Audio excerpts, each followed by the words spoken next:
Hello and welcome to Purple Clock. I am Perpetua Fasanmi-Peter. Today on Purple Clock, we're talking about tips for effective virtual meetings. Well, so many things have changed since the declaration of the global pandemic, coronavirus, also known as COVID-19.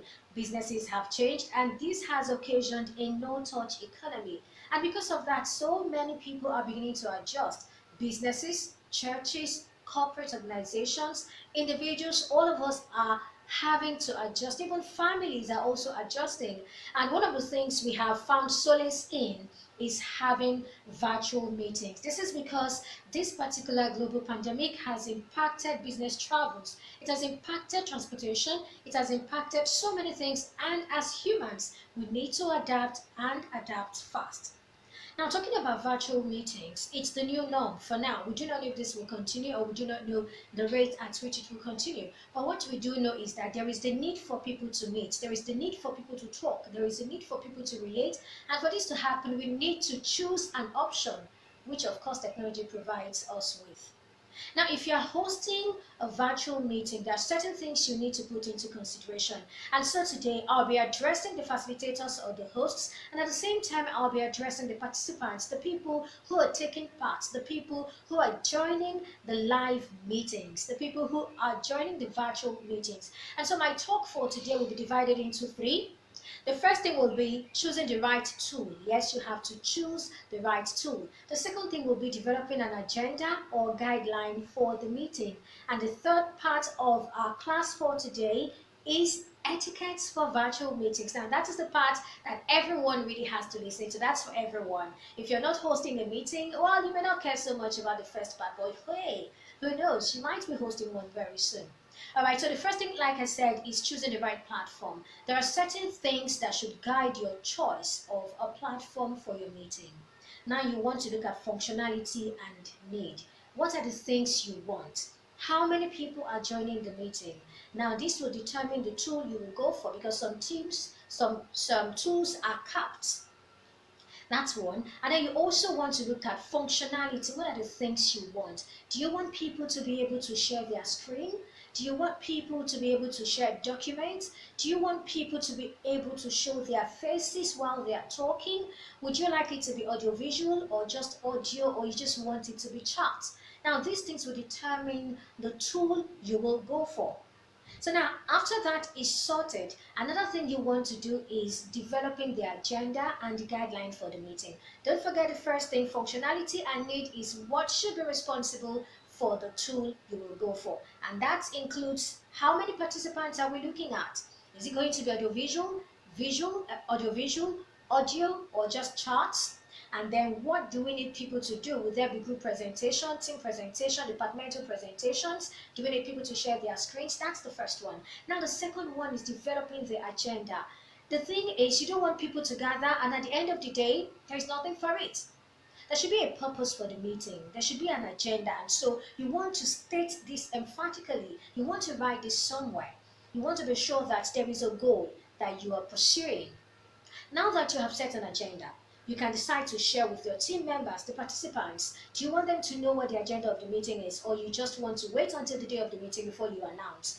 The choice is yours. Now, talking about the guidelines, this is actually very, very important, really. The guideline for the meeting is important. Now, you want to decide if you want to be the all-knowing, all-in-charge.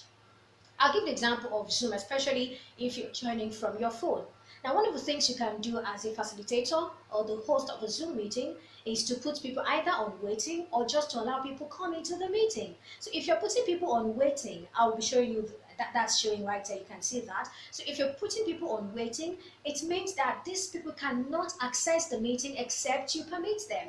And so you're going to see a notification telling you that someone is trying to join, and then you decide if you're going to allow the person join or not. That's going to be a lot of work for you, having to put people in the waiting room and all of that. But then if that is what you want, that's okay. Apart from that, there are other settings. Do you want to be the one who will mute every participant? For example, as people come in, they are already on mute. And then if you want to unmute anyone, or if anyone wants to talk, you'll be the one to unmute them. Or would you have people just do it by themselves? Everybody comes in, all muted, and then when they're about to talk, they unmute themselves by themselves. It depends on the kind of control you want. It depends on how you want to control the meeting, how you want the meeting to go. And some people go for free for all. I mean, I've joined a meeting recently and it was free for all. Personally, I didn't like it. I don't like a situation where 4 or 5 people are talking at the same time, and it takes the smartest in the room to say, okay, let me just wait for these people to get done talking before I start talking.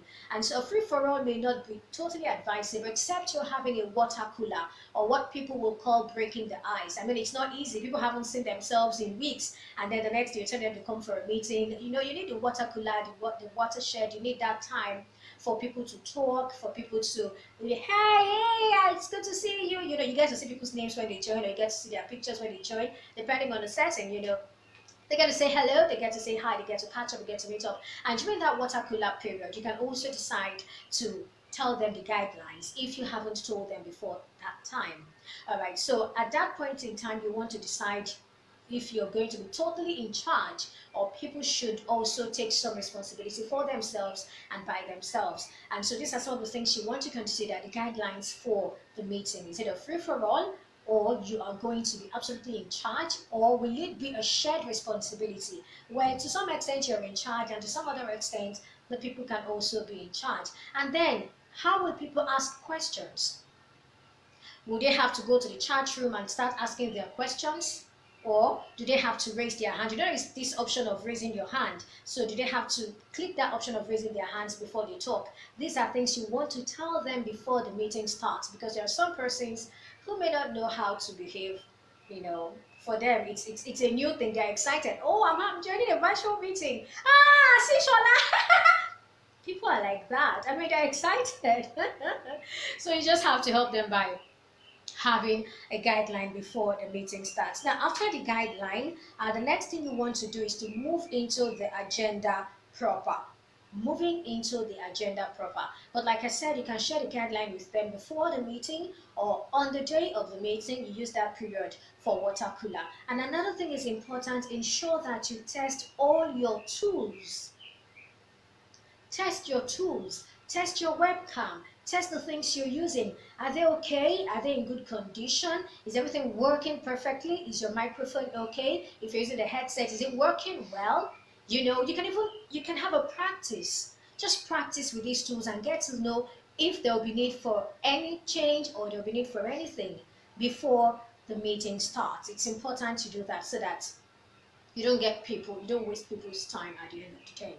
Now, moving finally to the last part of the meeting. The last part of the meeting is the part where everyone really, really, really has to do right, really. And that's the etiquette angle.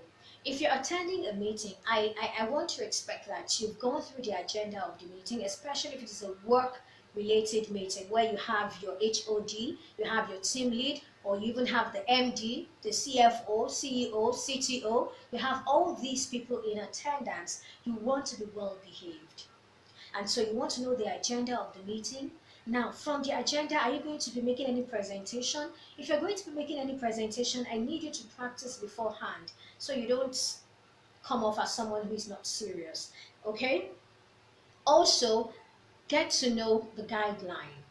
If these things were not provided before the meeting, chances are they will be provided just before the start of the meeting. And that's why I advise people to join meetings early. Do not join in late, because when you join late, you must have missed some guidelines. You must have missed some rules, and at the end of the day, you misbehave. That's not good. So read up. That's the agenda. Get to know the guidelines and act accordingly. Now that you have done this, the next thing you want to do is to choose an appropriate setting, an appropriate space, an appropriate remote work space for yourself. There are 3 things to consider when you're doing this. You want to consider the environment, you want to consider noise, and you also want to consider light. So, if you're going to choose a place, ensure you don't have NSFW, not suitable for work designs on the wall. I don't want to I don't want to stare into my laptop or my phone and then I see some designs or some paintings on the wall and I'm wondering, where is this person from? You want to make sure you don't have NSFW on the background. You want to be sure the background is neutral. Some persons can make do with, you have a shelf where you have few books, you have some natural flowers, just beautiful, but ensure that your background is not craving attention. Ensure that your background is not too heavy, so much so that people are focused on your background and they're not looking at you. That's if that's allowed there.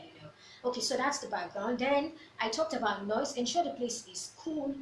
Ensure there is no noise. Ensure nobody is disturbing you. Now, this is the point where you have to work with your family members. You get them to know you're going to be having a meeting, and everyone prepares ahead for it. Everybody knows daddy is having a meeting. Everybody knows mommy is having a meeting. Here's an example of what you can do. All right. So that's it. Everyone knows you're having a meeting and they do not disturb you. If they are very little, they are very young, you can just find a way around it. I want to believe you got to know about the meeting early enough so you can plan to ensure that there is no noise coming from your end. All right, and finally, light. Ensure there is enough light. Wherever you're choosing to use, ensure that place is well lit. Now, that's the first thing. Apart from that, the next thing is you want to be dressed appropriately. You want to be professionally dressed. Now, you may feel like, okay, well, I'm not going to be speaking, so I'm not going to put on my video. Nobody's going to see me, but you never can tell. Maybe your HOD or someone speaking wants a particular person to say something, the person is not around, or the person somehow missed it, it might fall on you. And what happens when you're not appropriately dressed?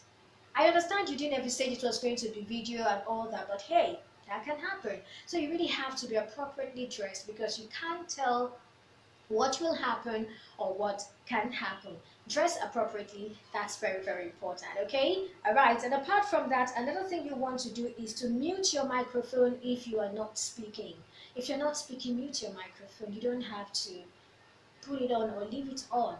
Mute your microphone, and then you can also turn off your video. Now, like I said, this depends on the guidelines chosen or the guidelines for the meeting.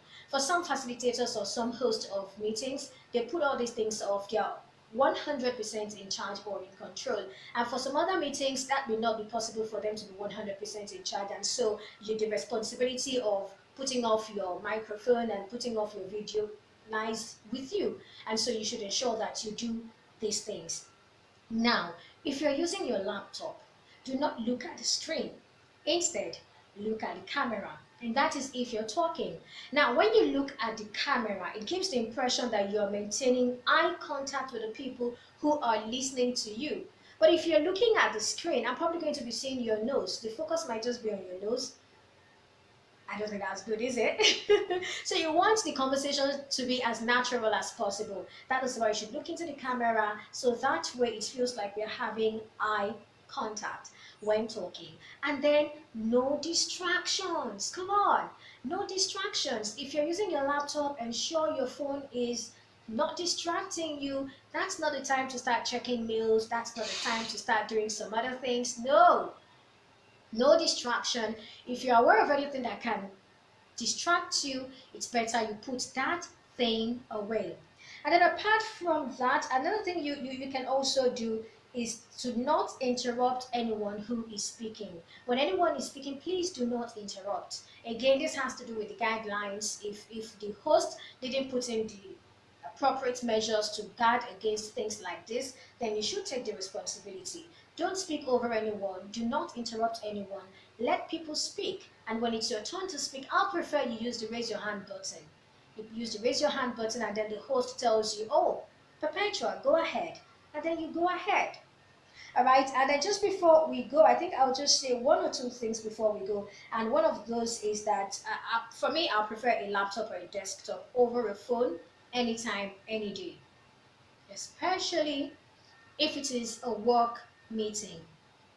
A laptop or a desktop over a phone anytime, any day. Thank you so much for listening, and I do believe you had a great time listening to me today. It's been a great time having you on Purple Clock. I remain Perpetua Fasanmi-Peter. Do have a great day.